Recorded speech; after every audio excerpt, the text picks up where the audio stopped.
สบายดีทุกคนมื้อนี้พบกันน้องน้ำอีกเช่นเคยเนาะและในคลิปนี้ก็สิพาทุกคนข้ามไปดำหน้าเพราะว่าฮอดฤดูกาลแล้วเนาะแต่ว่าปีนี้ฝนก็คือบ่ตกดุเลย แต่ว่ามื้อซืนมื้อก่อนเนาะฝนตกก็เลยมีน้ำหน้าแล้วตอนนี้ง้อมบ่ได้เอาคลิปลงดูเลยทุกคนเพราะว่าง้อมข้าวเวียกเนาะเกี่ยมสิไปเวียดแล้วทุกคน ก็เป็นการเดินทางครั้งแรกเนาะอีกบ่โดนทุกคนติดตามรับชมเด้ออย่างงั้นสิอัพคลิปลงแต่ว่าก่อนที่ไปรับชมคลิปเนาะอย่าลืมกดไลค์กดแชร์และกดซับสไครต์เพื่อเป็นกำลังใจให้น้องน้ำได้สร้างสรรค์ผลงานใหม่ออกมาเนาะค่ะซันเราก็ไปรับชมกันเลยทุกคนและนี่ก็แม่นทางลงเนาะทุกคนมีกระแมงน้ำนี่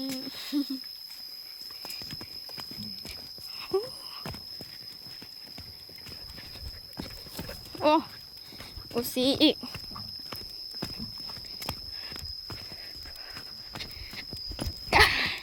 ทางก็คือย่างแห้งนะเพราะว่าฝนตกแหละดินเจือน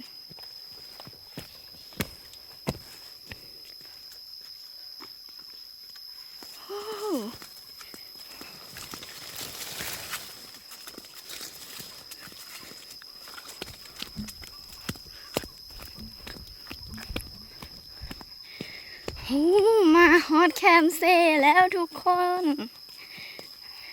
ลืมบอกเลยเนาะมื้อนี้ง้อมบ่ได้ไปแต่เช้าเด้อทุกคนเพราะว่าข้าวเวียงเนาะหาก็ได้ไปตอนแรงแล้วก็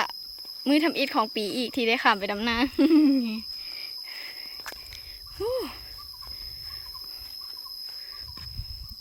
บรรยากาศแคมเซ่ก็งามคือเก่าทุกคนเอ้ยอ้อมหอมไปด้วยภูผาอ้าวไงเนาะ หนึ่งเวลาวันนั้น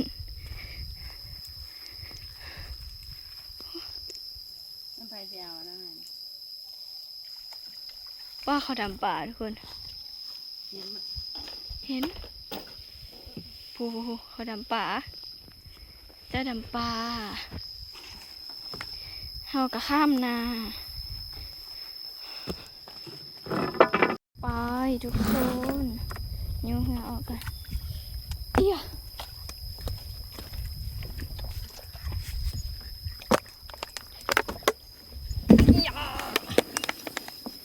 อูซีลอยเด้ออูซี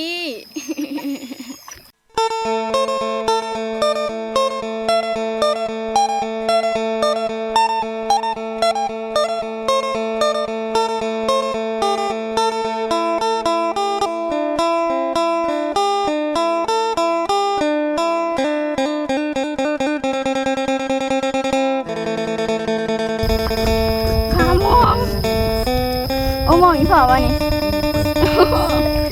เหยื่อเต็มเลยว้าวบรรยากาศงามแน่ทุกคน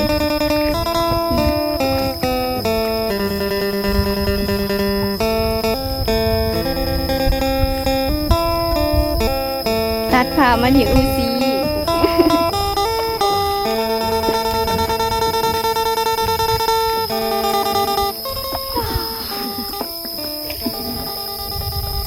บ่ได้มาเก็บภาพบรรยากาศงามๆแบบนี้ให้ทุกคนเบิ่งดุนแล้วเนาะทุกคน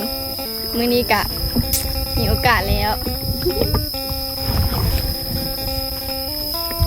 พระเจ้าดำป่า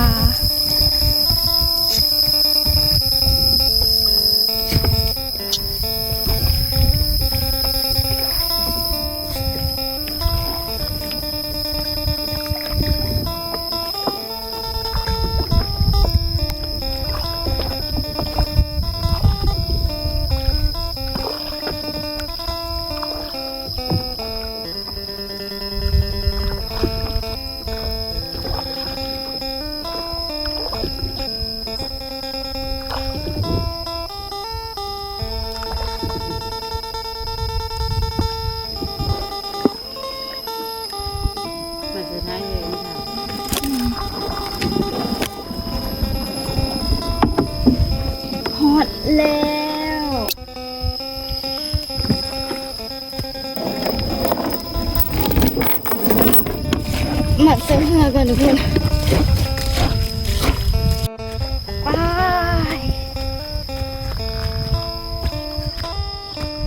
ไปดำหน้ามือเล็ก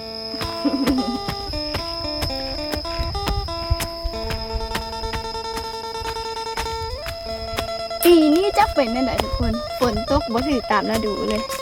แถมยังฮ้อนยาวนานอีก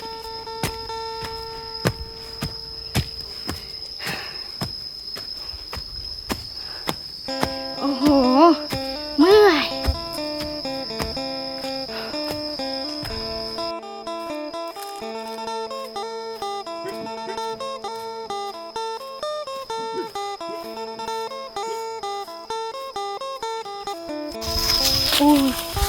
ทุกคนเห็นพูดหน่อยนี้บ่ทุกคน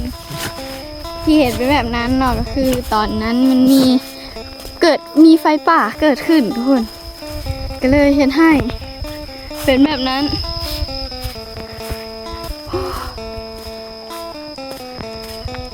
เดี๋ยวใกล้สิฮอดเที่ยงแล้วมันจึงถ่ายทุกคนเบิ่งอีกนะทุกคนมาฮอดแล้วทุกคนห้องเที่ยงก็คือตั้งอยู่ใกล้ผาเลยนี่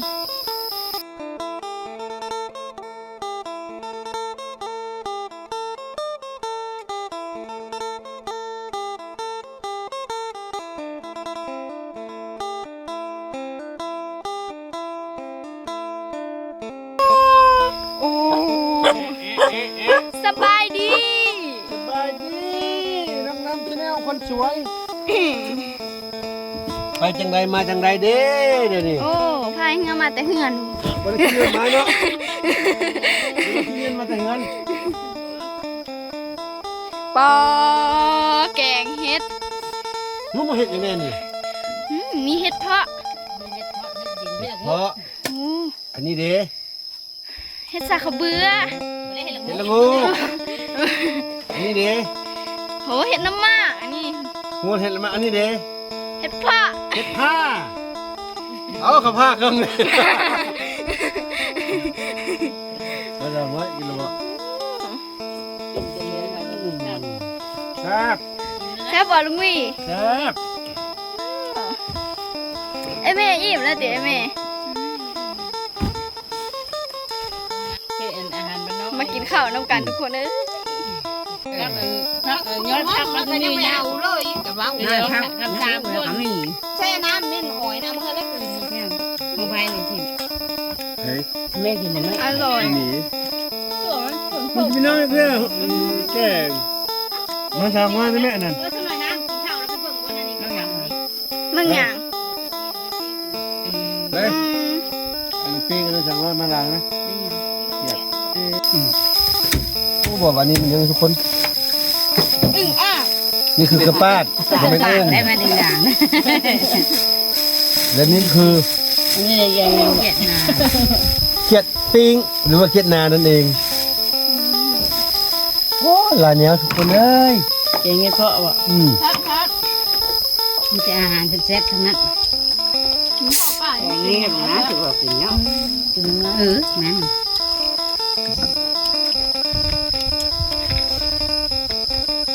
โอ้ลืม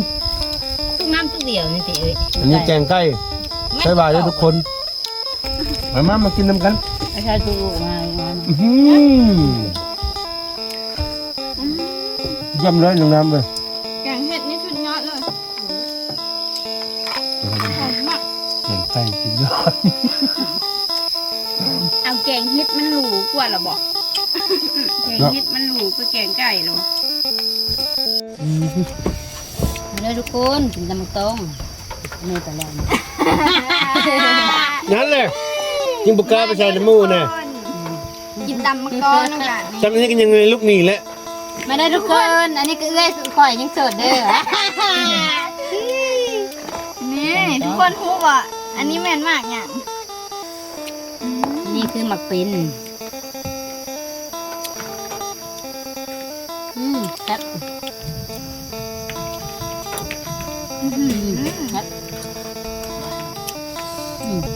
หวานตัวนี้คือหวานตัวละให้นะทุกคนมันตัวนี้มันหวานแล้วหวานก็กินกับหวานลูกไปกินกับเขาไปจ้ะต้นละกุ๊ก ชอมมันก็มันเอาเต้ามาแล้วคนหัวฟ้าไปปุ๊บ วายหน้าแก่มันนั่นไหมเนาะ ก็มีมาแค่กี่กับพี่ครับเลย ว่าทุกคนตอนนี้ก็ฮอดโมงลงดำหน้าแล้วเนาะตอนนี้ก็3 โมงอย่างแล้วทุกคนปทุมมีลงแล้ว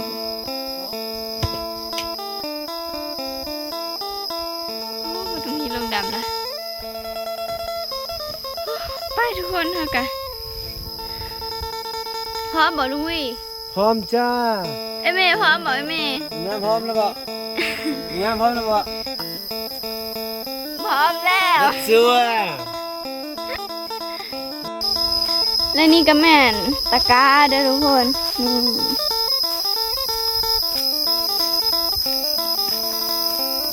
ตะกร้าคือฝนบ่ได้ตกมาหลายมื้อแล้วนี่กระสีดำแต่ให้เดียวเด้อทุกคน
ป้าลุงวีเห็นอย่างนี้ลุงวี อย่าเข้าใจผิดได้ทุกคนเลยเฮ็ดนี่บ่แม่นมาซ่อนปลาซ่อนปูซ่อนห้อยบ่แม่นได้ทุกคนเลยอันนี้ก็เอิ้นว่าซ่อนเนี่ย โอ้ ผู้ว่าคณะบ่ซ่อนเป็นหยังเพราะว่ามันอันนี้นะ คันคาร์บอนสารเราเป็นอย่างนี้ เนี่ยอันนี้มันจะไปเกาะเอาใบเข้านะทุกคนแล้วมันก็เวลาน้ำมันแห้งแกน้ำใบเข้ามันเตื้อย โอ้ กระจุ่มน้ำไปเลยทุกคน อ้าว มาเฮ็ดจากที่เอาจากนี้เอาละใบเข้ามันก็สิบ่เป็นหยังเนาะ แบบนี้เนาะเทคนิคเนาะ แม่นเฮ็ดอย่างนี้ทีแรกคิดว่าเอานี่มาชิดทำลงบ่แม่นนะทุกคนได้มาละซ้อนจังซี่ละเนี่ยเนาะเป็นอย่างนี้เองถ้าจับนี่มันจะเป็นอย่างนี้ทุกคนสาเหตุที่ท่านไปเข้าเปื่อยลงน้ำเนาะดีสับนี้ก็เป็นอันว่าเสร็จเรียบร้อยทุกคน แต่ว่าอันนี้เบิ่งท่าทางมันน่าจะหลายอยู่เลยลุย เดี๋ยวขอกดสิจะนั้นก็เกียงเย้แล้วกูได้สันนี้ แล้วนี่ก็ไข่แหน่นะ นี่ก็พร้อมที่จะดำข้าวใส่บัดนี้ โอ้แบบนี้เนาะเทคนิค แม่ เนาะ นแม่นแม่นเบิ่งชาวงามก็ดูชาวงามให้หยังอยู่เด้อ อยู่ไสอยู่ไส เบิ่งก็เด้อโอ้ยหลังชาวงามเด้อชาวงามยังเป็นไง ปอไอ้เมย์ก็อย่างนี้เอาไว้ให้หยังไอ้เมย์ เอาไว้ใส่กา อืมปลากาก็งามเนาะงามคือคนเลย มาดิชาวคือคนยัง งามคือ คนดำกาหรือว่าคนจับกง คนจับกา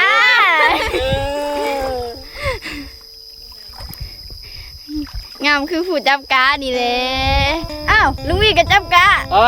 ดีใจที่มีคนยก งามทั้งสองเลยเว้ย Hello hello What's your name What's your name My name is Bibo มันต้องเป็นระเบียบ Jumbo โอ้ลงมาดำหน้านะลงมาดำหน้านะโหสิลูกหนีแล้วทุกคนโอ้ยบอกว่าเอาหลายทุกคนเอ้ยมาดำหน้านี่มาทุกคนหลังจากที่ได้ถ่ายลุยไปแล้วเนาะเดี๋ยวกะวันนี้สิมาถ่ายน้ำดำหน้าคือเก่าทุกคนเอ้ยเหมือนเลยเนาะวิธีดำหน้ากะ คือปีกายนี่เลยทุกคน นี่ดำหน้าเขากระตอกให้มันเพียงเดี๋ยวก่อนด้วยทุกคน เพราะว่าเวลาที่เขาดึงออกมามันจังซ้ำเดียวเบิดก็สิมีต้นน้อยๆแนวๆมันยากมันบ่ได้จับออกมาประมาณนี้เด้อทุกคน แล้วก็ปักลงไปเลย โอ้ลิฟต์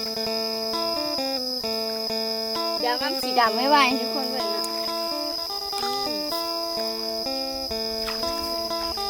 เอ้ยอันนี้ยังบ่ไหวเลยทุกคน เดี๋ยวชิมาลองฝีมือใหม่นะทุกคนหลังจากที่ ผ่านมาปีหนึ่ง จากที่เก็บตัว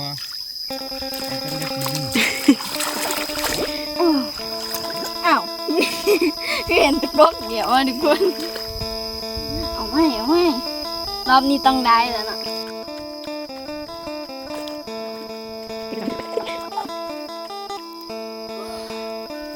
เมื่อยเด้อทุกคนเป็นได้น้ำดำไหวบนคนคือสีไหวโคตรเลยแหละเนาะตอนนี้ก็ใกล้สีแล้วทุกคนเอ้ยยังไงเดี๋ยวนี่มีซ้ำนี่เดี๋ยวเข้ามาดำไปพร้อมๆกันเลยนะ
เอากันสิแล้วบ่ ใกล้แล้ว สู้อันนั้นหลานสาวคนงามค่อย อันนี้ป้าค่อย อันนั้นลูกสาวกุ๊กค่อย อันนั้นลุงตุ้ยค่อยนะกำลังเกียมจะไทยหน้าต่อ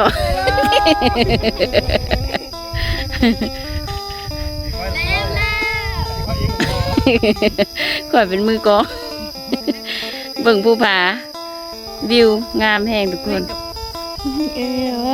เป็นมือกองเหรอ ค่อยเป็นมือกองนายเหี่ยวๆหน่อยหนึ่ง ตอนนี้กันแล้วทุกคนนี่แล้วสำหรับคลิปนี้ขอตัวลาไปก่อนบ๊ายบายแล้วพบกันใหม่คลิปหน้าเด้อทุกคน